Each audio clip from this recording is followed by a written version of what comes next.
The school bus rattled down the uneven road as the morning sun cast golden stripes across the dusty windows. A few kids laughed loudly, their voices bouncing through the narrow aisle, while others slumped against their seats, earbuds in, trying to block out the noise. Near the middle, a girl sat quietly, her eyes lowered, her small hands clutching the straps of her worn backpack. She didn't know that today, on this very ride, her silence would be shattered.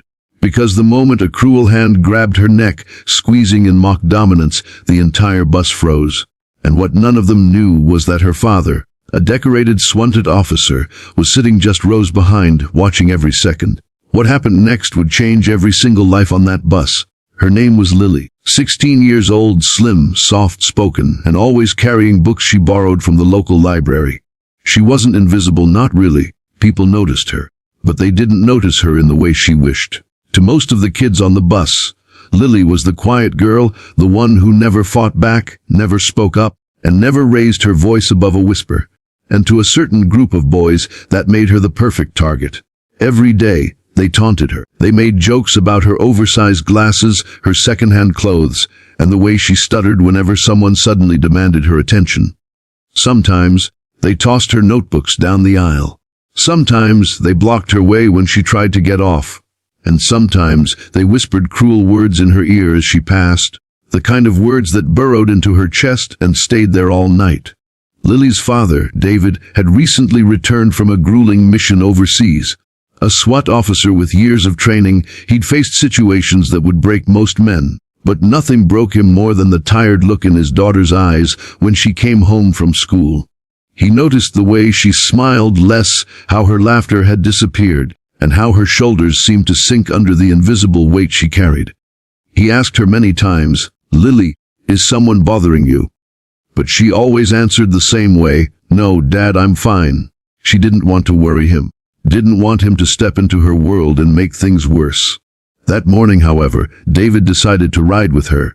He'd taken leave from work and disguised himself in plain clothes, just another tired parent hitching a ride. He sat toward the back, his cap pulled low, scanning every detail with the instincts of a man trained to read danger before it unfolded. The bullies didn't notice him at first. They noticed Lily, though, like they always did.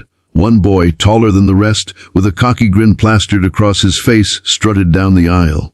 His friends chuckled behind him. He stopped at Lily's seat, blocking the light streaming in through the window. She shrank slightly, pulling her backpack tighter. "Morning, Mouse," he sneered, still too scared to say anything. His friend snickered. He leaned closer. "What if I made you talk?" Before she could react, his hand shot out and wrapped around her neck. Not tightly, but firm enough to make her gasp. Her eyes widened in panic. She froze the same way she always froze, heart hammering in her chest. The bus went quiet, kids whispering, waiting, some amused, some horrified. But David saw everything. His training told him to act fast, but his heart told him to wait. He wanted to see how far they would go, to witness what his daughter had been enduring. His jaw clenched, muscles coiled like a spring. And then it happened.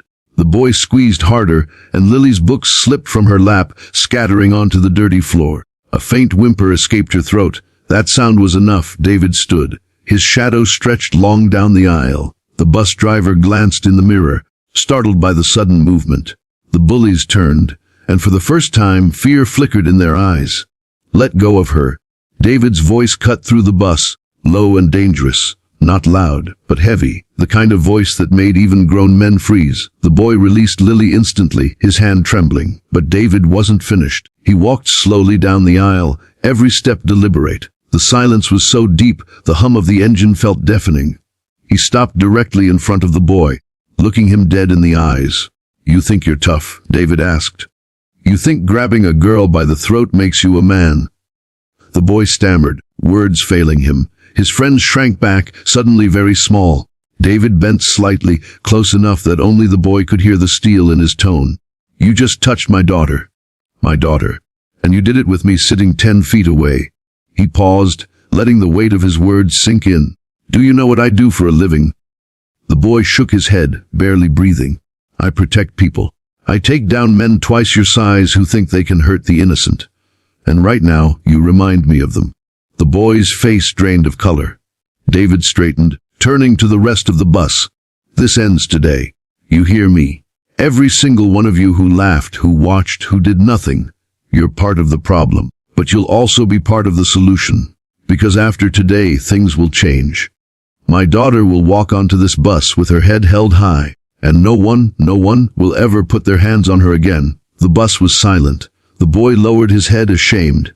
Lily sat frozen, her heart racing, tears brimming in her eyes, not from fear but from something else. Relief. She shaped R2. The bus ride ended in silence. The bullies slunk away, avoiding Lily's gaze. When she stepped off, her father stayed close, his presence steady and unshakable. She whispered, "Dad, you didn't have to." "Yes, I did, David."